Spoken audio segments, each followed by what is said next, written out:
Kalau kita kekeh dengan art kita, apa yang kita miliki, ya orang akan sulit untuk mencerna itu. Tetap akan ada, tapi orang akan sulit. Kita kenal kok beberapa performer besar yang tetap ngotot menjalankan artnya as it is. Seperti sebelum pandemi. Ya akhirnya panggungnya nggak ada. Dan mereka tahu kok, kalau itu bukan karena kesaktian saya. Saya pun kadang-kadang mendapatkan kayak misalkan barang saya hilang nih, itu ada di mana? Saya bilang saya nggak bisa nemuin. Kira-kira magician itu boleh nggak sih untuk tidak hanya sekedar perform, tapi bilang bahwa dirinya dia magician dan menjadi orang luar biasa di kehidupan sehari-hari?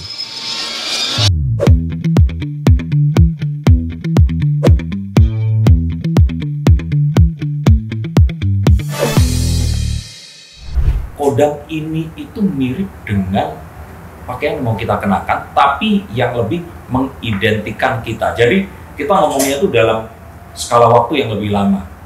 Kalau misalkan kamu mau dikenalin perpakaian seperti apa sih? Oh, aku mau dikenalin sebagai seseorang yang tactical.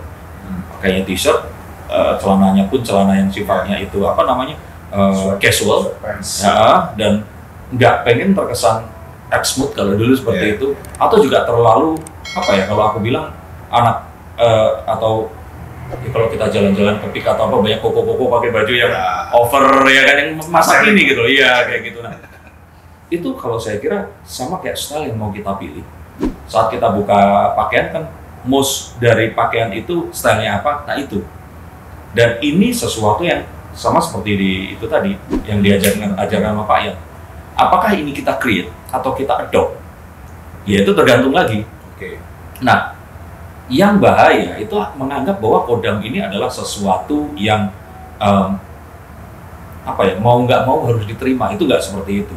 Jadi kalau kita boleh mengartikan secara literal itu, kodam adalah sesuatu yang seharusnya bisa kita kenakan, membuat kita nyaman, dan itu terasosiasi dengan bahasa modwis ya.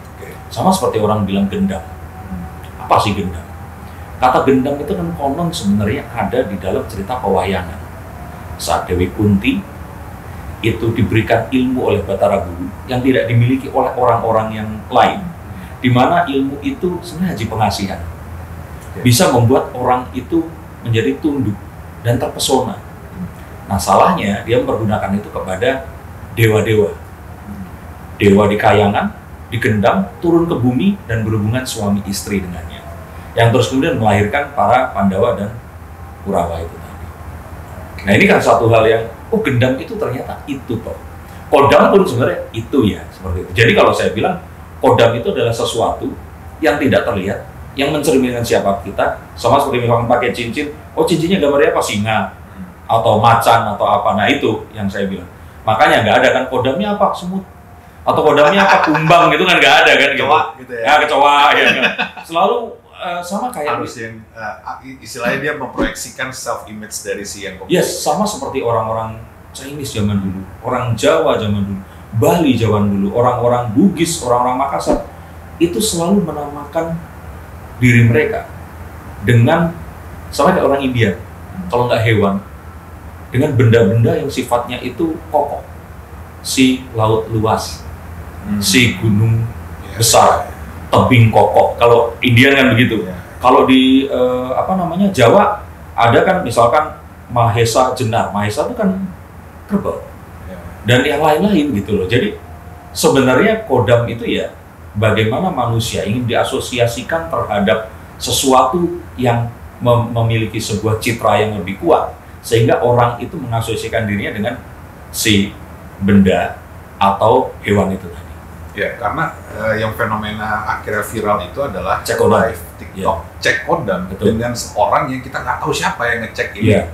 Gitu, bahkan saya curiga berapa itu rekaman video. Oh iya. Tapi ya balik lagi, yaitu kelucuan yang balik lagi. Menurut Pak Ade ini gimana? Karena ada beberapa yang baca tarot, cuman dengan ngeliat nama aja yang di komen kan. Pak Ade baca tarot juga pernah ya? Yang baca ini udah switching pertanyaannya. Kalau masalah yang kodam tadi, itu orang juga nyari hope juga. Kalau kamu itu nggak losing hope, kamu nggak akan scrolling medsos. Nyari-nyari sesuatu untuk menjadi sebuah apa namanya legitimasi itu mencari validasi. Ya. Kalau kamu well aja dengan kehidupanmu, semuanya berjalan lancar, you are doing your activities, kamu santai aja melakukan apapun itu. Tapi kalau kamu itu sedang bingung, losing hope, iya, kamu kan nyari jawaban. Makanya sampai nanya, Mbak, kodam saya apa? Itu untuk memperkuat strengthen dirinya itu tadi loh. Nah, pertanyaannya maksudnya gitu tadi, kan itu jadi viral. Kalau misalkan mereka minta hope, mereka mungkin ngerasa kayak, oh aku ada yang ngikutin nggak sih? Berhasil nggak sih yang ngikutin aku? Kan dia cari validasi, itu cek kodam gitu kan. Tapi menurut Pak Dewi, bisa nggak emang itu terjadi sebenarnya? Karena kan ada beberapa pembaca tarot yang bacain cuma dengan melihat nama di komen doang kan. Nah, kalau baca tarot sih kayaknya saya tahu nih caranya. Tapi kalau cek kodam menurut Pak Dewi gimana? Bisa beneran itu? Ada satu film judulnya A Few Good Men, cerita tentang penyelidikan pembunuhan di camp tentara, yang ternyata di endingnya, ini saya spoiler ya, Jack Nicholson, dia artis yang sangat besar, artis watak lah, luar biasa. Itu ada Demi Moore sama, kalau nggak salah ya, Demi Moore sama Tom Cruise itu ngejar untuk si jenderal ini make pengakuan. Nah, sampai akhirnya Tom Cruise itu we want the truth, kita mau kebenaran. Jenderalnya itu Jack Nicholson yang mainin bilang, you can't handle the truth. Kamu siap nggak dengan sebuah kenyataan? Aku nih. Ya kamu dan siapapun yang melihat gitu. Karena setelah ini mungkin saya nggak akan mengakui saya ngomong. Bisa saja ini adalah alter AI ya kan, dirubah. Dari Darko nggak pernah ngomong ini dipotong-potong. Jadi orang itu seperti tadi saya katakan, mereka itu mau apa yang mereka inginkan. Mereka mau dengar apa yang mereka ingin dengar. Mereka hanya mau lihat apa yang mereka ingin lihat. Give them what they want. Karena kalau enggak, mereka nggak akan mau dengerin kamu.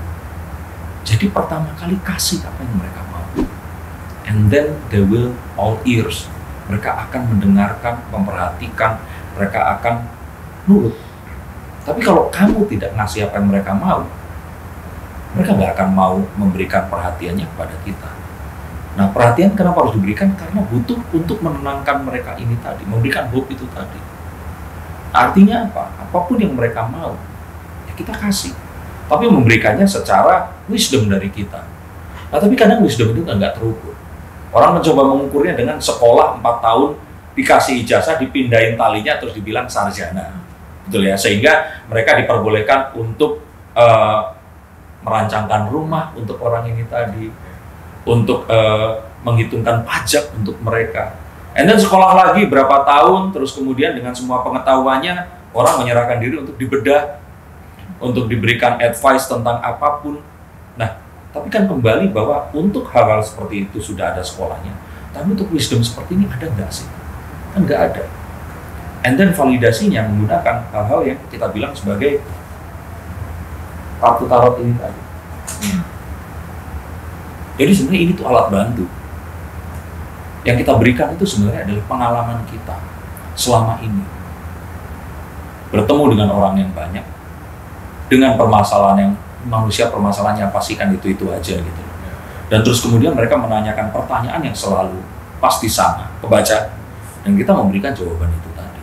Nah, tapi jawaban itu otomatis kan pasti tidak akan, kalau kita bilang nggak akan bisa fit ke semua hal yang terjadi. Sama sekali kalau kita datang ke dokter, apa yang dilakukan dokter pertama kali?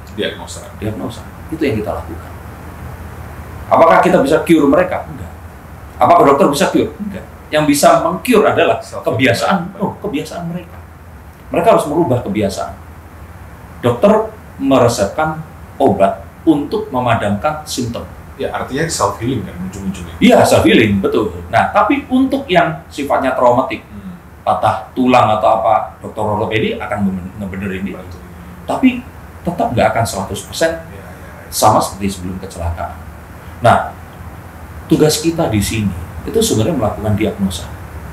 dan membawa mereka ke posisi nol lagi agar mereka bisa dealing with themselves itu tadi. Bohong kalau ada seorang manusia dia mengaku sebagai peramal apapun yang akan bisa mengetahui jawaban dari permasalahan hidup orang itu padahal dia nggak ngalamin. Ya. Artinya memang berapa peramal juga pasti ada mengalami masalah. Nah, gini, miring sedikit. Pak Denny kalau bangun tidur buka kartu tarot nggak? Buat ngeliat hari ini bagus atau enggak? Nah, kalau buat saya sih enggak, karena apa? Kartu tarot ini bukan untuk saya. Oke. Kartu tarot ini untuk penanya. Oke. Dan lebih jelas lagi untuk penanya yang kalau saya bilang agak ragu. Karena setiap kali saya baca tarot, mereka tuh nggak pay attention ke kartunya, mereka pay attention to what I say. Ke sesuatu yang saya ucapkan, sesuatu yang saya sarankan.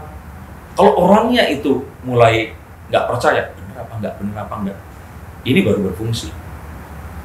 Nah, selain itu, saya juga melihat kartu ini untuk memberikan kepada saya guidance apa yang diberikan oleh kartu. Karena tiap kartu itu punya cerita-cerita yang berbeda.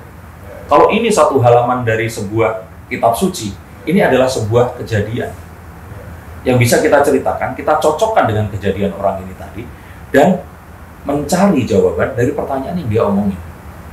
Baca ini, aku cara angkat satu kartu. Aku nggak tahu kartunya apa. Pertanyaannya, let's say apa pertanyaan apa? Misalkan,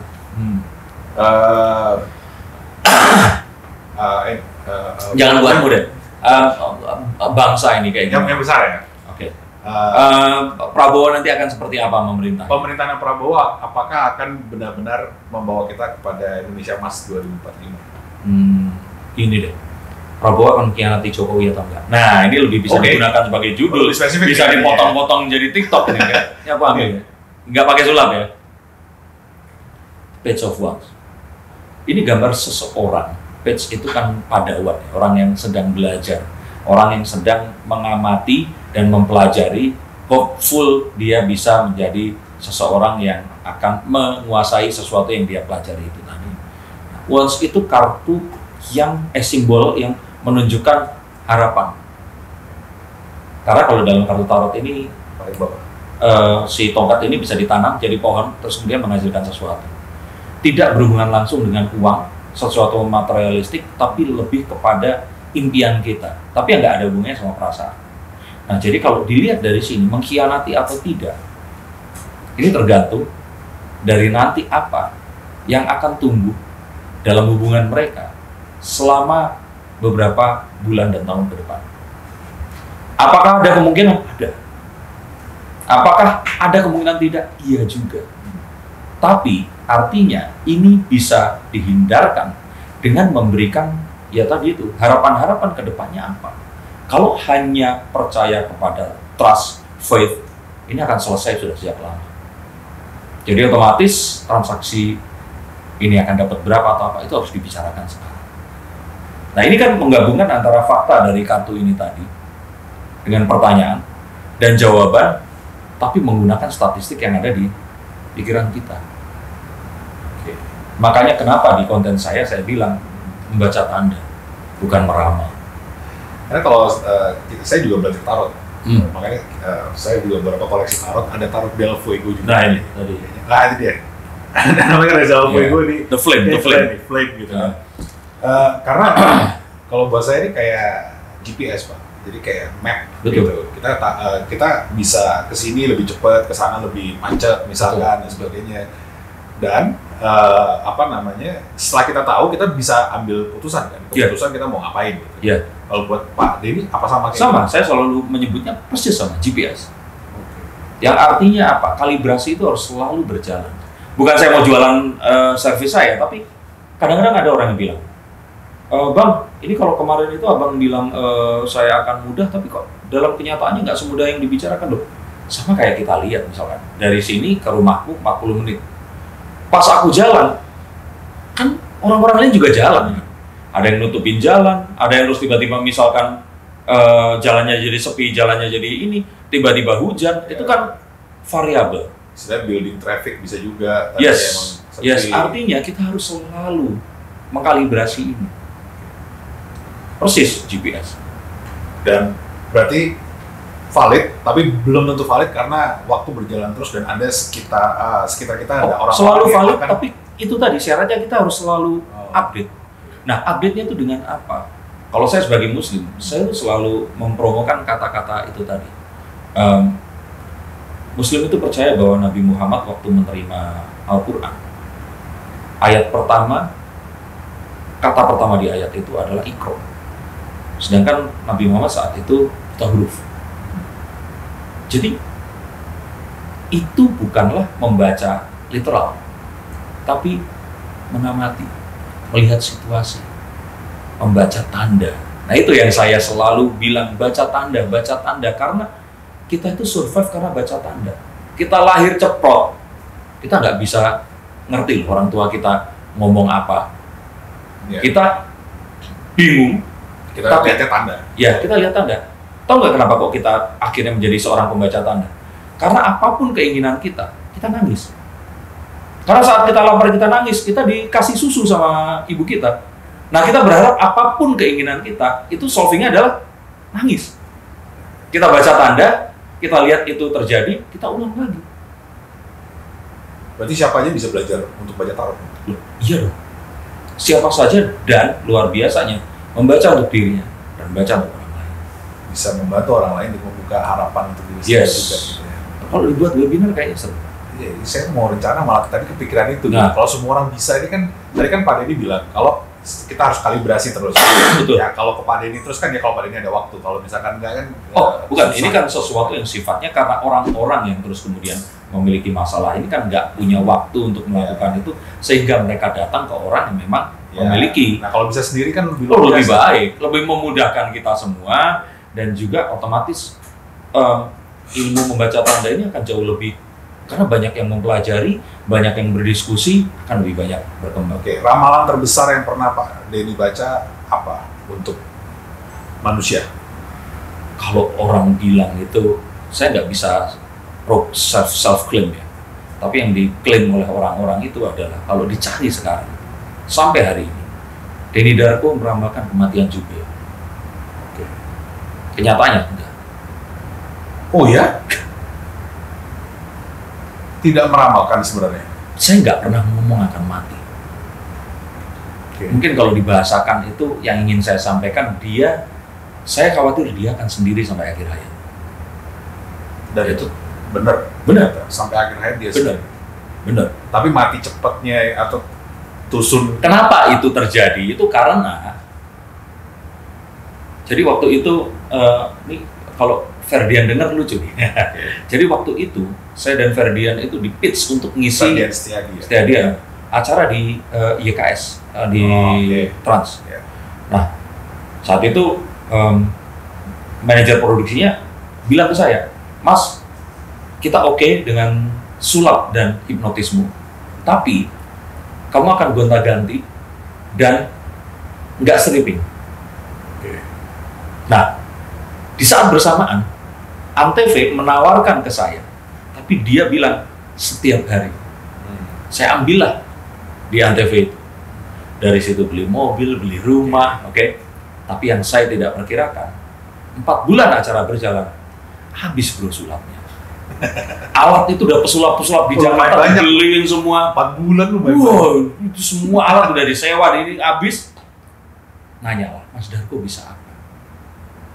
Hipnotis ya. Bisa apa? Ramal. Oke. Ya udah, ramal pakai kartu. Habis juga. Pakai apa lagi? Pakai lukis pasir. Jalan 6 bulan. Mas, istri Mas bisa nggak? Ya istri saya ajarin sih baca tarot. Tapi kalau dia profesional di depan TV, dia belum pernah. Nggak apa-apa Mas, ajak aja. Karena TV kan saat itu kebutuhannya everyday. Akhirnya istriku selama beberapa episode melukis kartu, saya baca tarotnya. Nah, waktu itu datanglah Jupe yang sedang waktu itu baru diceraiin kalau nggak salah, atau cerai dia. Terus dia tuh waktu itu rambutnya udah kemo, dia pakai wig kemana-mana, dan mereka pengen ada sebuah pembahasan yang membuat Jupe menangis. Ini si TV-nya nih? TV-nya. Ya. Dan itu wajar kalau seperti Iya, itu. iya. Walaupun menangisnya nggak dibuat-buat loh ya, tapi kalau menggali sesuatu yang menyedihkan otomatis orang menangis. Jadi waktu itu si kreatifnya nge-brief saya. Ini kreatif baru tadi ketemu saya, dia kerja di Maya Estianti. Oke. Jadi gini Mas, nanti ceritanya Jupe itu mau dibaca kartu atau diramalkan sama Mbak Vina, istriku. Ya. Tapi di perjalanan tiba-tiba Mbak Vina tuh nggak kuat. Terus ini belum pernah saya cerita kemana-mana lah ya. Dan ini bukan gimmick kayak orang-orang lain yang terus biar ditonton, enggak. Tapi ini benar, saya belum pernah cerita. Jadi nanti itu Mbak Vina tuh kayak nggak kuat. Terus tiba-tiba aku datang, Denny Darko datang membacakan itu. Dan adegannya seperti itu. Jupe waktu itu aku tanya, Jupe mau dibacakan apa aja? Udah Mas, terserah mau apa aja. Waktu itu Vina datang, nggak kuat deh kayaknya buat bacain ini. Kenapa? Nah aku datang, aku bacain Vinanya begitu. Orang-orang menerjemahkan dengan kayaknya istrinya sudah tahu kalau Jupe akan meninggal, terus Denny Darko yang meneruskan. Itu yang ada di benak mereka. Sejak itu selama berbulan-bulan, sejak itu berapa saat setelah itu Jupe ya qadarullah ya, takdir Allah, takdirullah meninggal dunia. Tapi side story-nya Denny Darko meramalkan kematian Jupe. Dan itu yang terbesar akhirnya viral. Dan saya belum punya YouTube, YouTube-nya belum aktif lagi. Jadi nggak ikut menangguk. Tapi kan bukan ramalannya Pak Denny berarti itu dong. Bukan, tapi apa yang aku bacakan di situ itu leading to itu gitu loh. Oke. Ya. Jadi kalau dibilang bukan ya itu, tapi orang menerjemahkannya berbeda. Tapi untuk menutup ini, saya dengar Pak Denny sempat meramalkan juga bahwa umat manusia atau bumi ini akan habis di tangan Gen Z. Oh, oke. Itu belum. Malah kamu meramalkan, saya akan meramalkan itu. Belum, saya tuh baru tadi tuh cerita tadi cerita itu karena saya meramalkan. Tapi belum saya publish nih di sini nih, lama lagi ya kan. Jadi mau di-cut aja nih. Oh, no, enggak apa-apa. Oke. Jadi nanti akan jadi Karena ini first time kan? Iya. Atau mungkin bagian ini ke belakang ada di tempatku nanti. Boleh. Nah, nanti linknya awalnya di sini berarti ya. Saya bilang kalau kita mulai dari keributan orang-orang tentang Gen Z. Sebentar, kita pause dulu. Karena kasihan nih, yang kuotanya kelamaan. Jadi kalau memang mau kasih istirahat dulu, dicerna dulu yang tadi.